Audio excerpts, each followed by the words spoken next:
Greetings to all. இன்னைக்கு நாம term 1 6th standardல whole numbersல exercise 1.5ல இருக்கக்கூடிய problems பார்க்க போறோம். Page number 27ல இது இருக்கு. The problem number 1. Okay. Then இதுக்கு முன்னாடி நம்ம வந்து இந்த whole numbersோட ப்ராப்பர்ட்டிஸ்லாம் பார்த்துட்டோம்.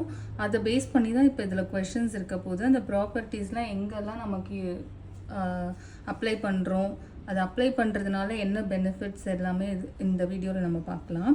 இப்போ first question, the difference between the smallest natural number and the smallest whole number.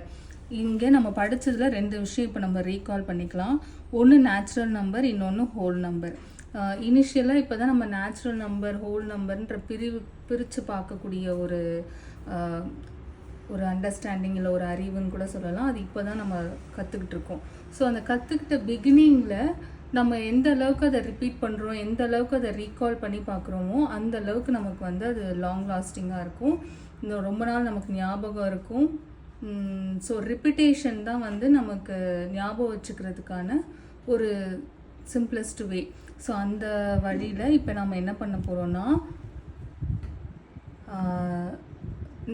இதில் நேச்சுரல் நம்பர் இருக்கு இல்லையா, ஸோ நேச்சுரல் நம்பர்ஸ் எப்படி ரெப்ரசன்ட் பண்ணுவோம், கேபிட்டல் என்னால் ரெப்ரசன்ட் பண்ணுவோம். எதெல்லாம் நேச்சுரல் நம்பர்ஸ்? 1. கவுண்டிங் நம்பர்ஸ் எல்லாமே நேச்சுரல் நம்பர்ஸ் தான். 1 2 3 4 5 இது மாதிரி எல்லாமே நேச்சுரல் நம்பர்ஸ் தான். இதே மாதிரி ஹோல் நம்பர்ஸும் எழுதலாம். இப்போ ஹோல் நம்பர்ஸ் நம்ம வந்து எப்படி எழுதுவோம், W அப்படின்னு ரெப்ரசன்ட் பண்ணுவோம். எதெல்லாம் ஹோல் நம்பர்ஸ்னால், இந்த மேலே இருக்கக்கூடிய நேச்சுரல் நம்பர்ஸோட 0 சேரும்போது அதை வந்து நம்ம ஹோல் நம்பர் அப்படின்னு சொல்லுவோம். ஓகே, ஸோ ரீகால் பண்ணிட்டோம். இப்போ கொஷனுக்கு வரலாம். Find the smallest number, difference between the smallest number. டிஃப்ரென்ஸ்னால் என்ன ஆப்ரேஷன் வரணும்? Subtraction operation. எந்த ரெண்டு நம்பருக்கு சப்ராக்ட் பண்ணணும்? நேச்சுரல் நம்பரில் ஸ்மாலஸ்ட்டுக்கும் ஹோல் நம்பரோட ஸ்மாலஸ்ட்டையும் சப்ராக்ட் பண்ணணும். நேச்சுரல் நம்பரில் எது ஸ்மாலஸ்ட்டு? 1 தான். 1 விட 2 பெருசு, 2 விட 3 பெருசு, 4 5 எல்லாமே இனிமேட்டு போகிற எல்லா நம்பர்ஸுமே பிக்கர் நம்பர்ஸாக தான் வரும். ஸோ ஸ்மாலஸ்ட் அப்படின்னா அந்த ஃபஸ்ட்டு நம்பர் தான் ஸ்மாலஸ்ட்டு, 1 தான். ஸோ 1 தான் நேச்சுரல் நம்பரில் ஸ்மாலஸ்ட்டு. ஹோல் நம்பரில் எது ஸ்மாலஸ்ட்டு? 0. இது ரெண்டுத்துக்கான டிஃப்ரென்ஸ் தான் என்னன்னு கேட்குறாங்க. ஸோ 1 - 0 என்னது? 1. So answer is 1. அடுத்த ப்ராப்ளம் பார்க்கலாம். 17 into dash is equal to 37 into 17 அப்படின்னு 34 into 17 அப்படின்னு கொடுத்துருக்காங்க. இதை பார்த்ததும் நமக்கு ஒரு ப்ராப்பர்ட்டி ஞாபகம் வரணும். இந்த பக்கமும் சமம்னு சொல்லியிருக்காங்க. மீன்ஸ் ஈக்குவல் டு சைன் போட்டிருந்தா என்ன அர்த்தம்? ரெண்டுமே ஈக்குவல்னு அர்த்தம். இந்த பக்கம் என்ன இருக்கோ அதே தான் இந்த பக்கமும் இருக்குன்னு அர்த்தம் இல்லையா? இங்கே 17 இருக்குது, இங்கேயும் 17 இருக்குது. இங்கே என்ன இருக்குன்னு தெரியல, ஆனால் இங்கே 34 இருக்குது. ஸோ இதுவே நமக்கு ஆன்சரை சொல்லிடும், இங்கேயும் 34 தான் வரும்ன்ட்டு. பட் என்ன ப்ராப்பர்ட்டி இது அப்படின்னு நீங்கள் கமெண்ட் செக்ஷனில் சொல்லுங்கள். நான் வேணால் க்ளூ கொடுக்குறேன் நம்மளுடைய ப்ரீவியஸ் வீடியோவிலேருந்து.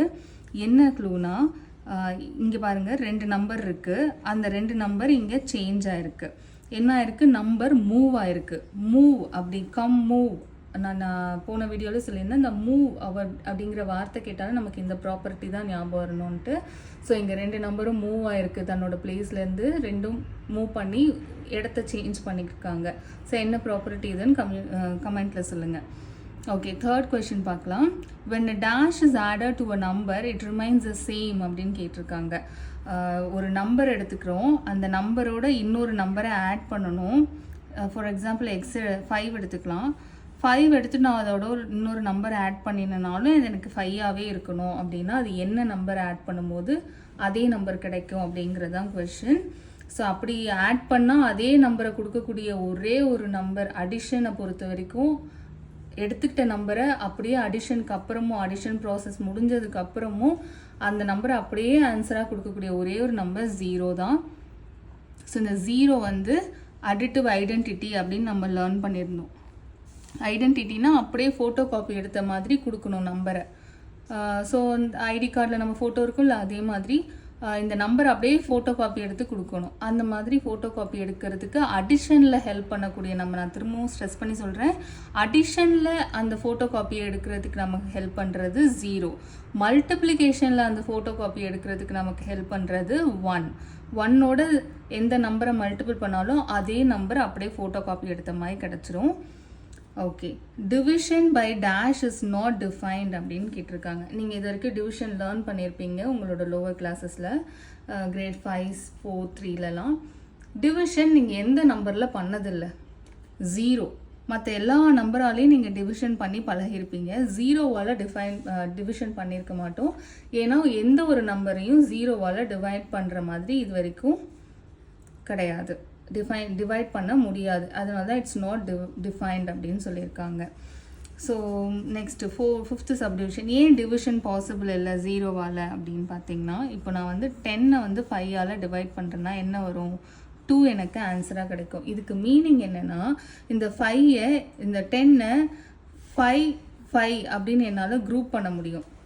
இதே இந்த 10 நான் 2ஆல் டிவைட் பண்ணுறேன்னா எனக்கு ஆன்சர் 5 கிடைக்கும். அதுக்கு என்ன அர்த்தம்னா 2 என்னால் 5 டைம்ஸ் இந்த 10 குரூப் பண்ண முடியும். ஏதோ ஒரு பொருள் உங்களுக்கு ஒரு பீட்ஸ் கொடுத்துருக்காங்க, இல்லை பிஸ்கெட் கொடுத்துருக்காங்கன்னா 10 பிஸ்கெட்ஸ் கொடுத்துட்டு அதை 2 என்னால் 5 டைம்ஸ் குரூப் பண்ண முடியும். அதே மாதிரி இன்னொரு 10 பிஸ்கெட் கொடுத்துட்டு அதை என்னால் 5 2 வாட்டி குரூப் பண்ண முடியும் இல்லைங்களா? ஆனால் டிவிஷன் பை 0ன்னு வருதுன்னு வச்சுக்கோங்களேன், 10 டிவைடட் பை 0ன்னு வச்சுப்போம். 0 டைம்ஸ் குரூப் பண்ண முடியுமா எதையாச்சும்? அதில் ஒரு இந்த இடத்துல உங்களுக்கு ஏதோ ஒன்று இடிக்கிற மாதிரி தெரியுதா? ஸோ அதனால தான் இட்ஸ் நாட் டிஃபைன்ட் அப்படின்னு சொல்லியிருக்காங்க. டிவிஷன்னா என்ன மீனிங்? குரூப் பண்ண முடியும் நம்மளால். அந்த நியூமரேட்டரில் இருக்க நம்பரை பிரித்து நம்மளால் குரூப் பண்ண முடியும். டினாமினேட்டரில் நம்ம 0 கொடுத்துட்டோம் அப்படின்னா 0 குரூப்பிங் பண்ண முடியாது இல்லையா? ஸோ அந்த கான்செப்ட்னால தான் டிவிஷன் பை 0 அப்படிங்கிறது இட்ஸ் நாட் டிஃபைன்ட் அப்படின்னு சொல்லியிருக்காங்க. Multiplication by dash leaves a number unchanged. இப்போ தான் நம்ம 0க்கு அடிட்டிவ் ஐடென்டிட்டி சொன்னேன் இல்லையா? அப்போ தான் சொன்னேன், ஒரு நம்பரை 1ஆல் மல்டிபிள் பண்ணும்போது தான் நமக்கு அந்த நம்பர் அப்படியே கிடைக்கும், எந்த சேஞ்சும் இல்லாமல். So 1 is a multiplicative identity. 1ஆல் தான் ஒரு நம்பரை மல்டிபிள் பண்ணும்போது அந்த நம்பர் அன்சேஞ்சாக இருக்கும். இப்போ செகண்ட் ப்ராப்ளம் பார்க்கலாம். Say true or false. 0 is the additive identity for multiplication of W என்னது? Whole number. நம்ம மறக்கக்கூடாது, அதனால தான் நான் கொஷினில் ஹோல் நம்பர்னு அவங்க எழுதினதெல்லாம் W அப்படின்னு ரீப்ளேஸ் பண்ணியிருக்கேன். So W represents whole number. திரும்பவும் ரீட் பண்ணலாம். 0 is the additive identity for multiplication of whole நம்பர்னு சொல்லியிருக்காங்க. மல்டிப்ளிகேஷனில் அடிட்டிவ் ஐடென்டிட்டி இருக்குது. நமக்கு தெரிஞ்சது 2 ஐடென்டிட்டி தான். ஒன்று 0, இன்னொன்று 1. 0 அடிஷனோட ஐடென்டிட்டி, 1 மல்டிப்ளிகேஷனோட ஐடென்டிட்டி. 2 ஐடென்டிட்டி தான் நமக்கு தெரியும். ஒன்று 0, இன்னொன்று 1. 0 அடிஷனில், 1 மல்டிப்ளிகேஷனில். ஆனால் இங்கே 0 கொடுத்துருக்காங்க, ஆப்ரேஷன் என்ன கொடுத்துருக்காங்க? மல்டிப்ளிகேஷன். மேட்ச் ஆகலை இல்லையா? அது தப்பு தானே? So false. ஓகேங்களா? ஸோ நம்பர் 0வாக இருக்குது, ஆப்ரேஷன் இங்கே ப்ளஸ்ஸாக இருந்துச்சுன்னா ட்ரூ, மல்டிப்ளிகேஷனாக இருந்ததுனால false. The sum of 2 whole number is always less than their product. சம்னா என்ன அர்த்தம்? அடிஷன். ப்ராடக்ட்னா என்ன அர்த்தம்? மல்டிப்ளிகேஷன். ஸோ ஒரு 2 நம்பரை ஆட் பண்ணால் அது எப்போவுமே அதனுடைய ப்ராடக்ட் அதனுடைய மல்டிப்ளிகேஷனை விட கம்மியாக தான் இருக்கும் அப்படின்னு சொல்லியிருக்காங்க. இதை பார்க்கும்போது ட்ரூ மாதிரி தெரியும். ஏன்னா அடிஷனை விட மல்டிப்ளிகேஷன் போது நமக்கு பிக்கர் நம்பராக தானே கிடைக்கும். ஆமாம், மல்டிப்ளிகேஷன் பண்ணும்போது பெரிய நம்பராக இருக்கும், அடிஷன் பண்ணும்போது சின்ன நம்பராக இருக்கும்ன்ற மாதிரி தோணும். 1 செகண்ட் நம்ம ஹோல்ட் பண்ணி திங்க் பண்ணலாம். 3 × 1 அப்படிங்கிறது என்னது? 3. ஆனால் 3 + 1 என்னது? 4. இப்போ இவங்க சொன்ன ஸ்டேட்மெண்ட் ஃபால்ஸ் ஆகுதா? இந்த இடத்துல ஃபெயில் ஆகுது பாருங்கள். ஏன்னா 4 இஸ் கிரேட்டர் தென் 3. 4 எப்படி எனக்கு கிடச்சிது? அடிஷன் பண்ணும்போது கிடச்சிது. 3 எனக்கு மல்டிபிள் பண்ணும்போது கிடச்சிது. ஆனால் இவங்க என்ன சொல்கிறாங்க? இந்த ப்ராடக்ட் இஸ் அதாவது இந்த சம் லெஸ்ஸாக இருக்கும், ப்ராடக்ட் கிரேட்டராக இருக்கும் எப்போவுமே அப்படின்னு சொல்கிறாங்க. சம் கேசஸில் இது ட்ரூ தவிர்த்து, ஆனால் ஆல்வேஸ்னு கொடுத்துருக்காங்க. சம் கேசஸில் மட்டும்தான் இந்த மாதிரி நடக்கும். இன்கேஸ் பாருங்கள், 3 × 5. இதுக்கு ஒரு எக்ஸாம்பிள் கொடுக்கணுன்னா பிக்கர் நம்பர்ஸ் தான் எடுக்கணும். 3 into 9 நம்ம எடுத்தோம்னா 27 கிடைக்கும். அதே 3 plus 9 எடுத்துக்கிட்டோம் அப்படின்னா 12. ஸோ இந்த மாதிரி ரேர் கேஸ், சாரி வீடியோவில் அது தெரியல, நான் திரும்ப இங்கே எழுதுகிறேன். 3 into 9 அப்படிங்கிறது 27, 3 plus 9 அப்படிங்கிறது 12. ஸோ இந்த இடத்துல பார்த்தீங்கன்னா மல்டிப்ளிகேஷனில் கிரேட்டராக இருக்குது, அடிஷன் ஸ்மாலராக இருக்குது. ஸோ சில கேசஸில் இது ட்ரூ தான், சில நம்பருக்கு இது ட்ரூவாக வரும். ஆனால் இவங்க ஆல்வேஸ் அப்படின்னு சொல்கிறாங்க, எப்போவுமே இது ட்ரூ கிடையாது. சில ஃபெயில் ஆகிற கேசஸும் இருக்குது. லைக் 3 into 1 வந்து நமக்கு 3 plus 1 வந்து 4. இந்த இடத்துல அடிஷன் ஆப்ரேஷன் போது நமக்கு நம்பர் கிரேட்டராக கிடைக்குது, மல்டிப்ளிகேஷன் ஆப்ரேஷனில் நம்பர் சின்னதாக இருக்குது. ஸோ இந்த ஸ்டேட்மெண்ட்டும் ஃபால்ஸ் தான். இந்த ஸ்டேட்மெண்ட்டும் ஃபால்ஸ், செகண்டும் ஃபால்ஸ். தேர்ட் சப்டிவிஷன் பார்க்கலாம். Both addition and multiplication are associative for whole நம்பர்னு சொல்லியிருக்காங்க. அடிஷன் அண்ட் மல்டிப்ளிகேஷனை பொறுத்த வரைக்கும் எப்பொழுதும் நம்ம படித்த அத்தனை ப்ராப்பர்ட்டியும் true. Closure property, commutative, associative, identity, இது எல்லாமே அடிஷன் அண்ட் மல்டிப்ளிகேஷனுக்கு உண்டு. ஸோ கண்ணை மூடிட்டு நம்ம அதை வந்து ட்ரூன்னு எழுதிடலாம். டிவிஷன் அண்ட் சப்ராக்ஷன் போது தான் நம்ம கொஞ்சம் பிரேக் போட்டு யோசிக்கணும், இது சரியா தப்பா அப்படின்னு சொல்லி யோசிச்சு ஆன்சர் பண்ணணும். அடிஷன் அண்ட் மல்டிப்ளிகேஷனை பொறுத்த வரைக்கும் எல்லா ப்ராப்பர்ட்டியும் ட்ரூ தான். ஸோ ஃபோர்த்து சப்டிவிஷனும் அதே கொஸ்டின் தான்.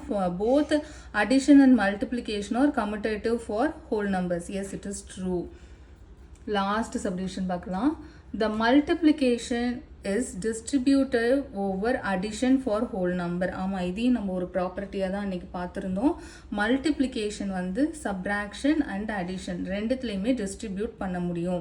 இப்போ 2 நம்பர் வந்து ப்ளஸில் இருக்குது அப்படின்னா இது மேலே இன்னொரு நம்பரை மல்டிப்ளிகேஷன் மூலமாக டிஸ்ட்ரிபியூட் பண்ண முடியும். 5 2ஓட மல்டிபிள் பண்ணிடலாம், அப்புறம் 5 7ஓட மல்டிபிள் பண்ணி ஆட் பண்ணணும். So 5 2s are 10 plus 5 7s are 35 which is equal to 45. இதே தான் இங்கே நமக்கு கிடைக்கும் பாருங்கள். 5 into இந்த ப்ராக்கெட் இல்லையா, அந்த ப்ராக்கெட்குள்ளே என்ன இருக்குது, 9. 2 plus 7 9. So 5 9s are 45. Same answer கிடைக்குதா? ஸோ நான் அதை மல்டிப்ளிகேஷனை உள்ளே டிஸ்ட்ரிபியூட் பண்ணாலும் எனக்கு ஆன்சர் சேமாக வருது, டிஸ்ட்ரிபியூட் பண்ணாமல் அதை சிம்பிளிஃபை பண்ணாலும் எனக்கு அதே ஆன்சர் தான் வருது. இது எல்லா நம்பருக்கும் ட்ரூவாக வரும். அதனால தான் இந்த ப்ராப்பர்ட்டியை டிஃபைன் பண்ணியிருக்காங்க.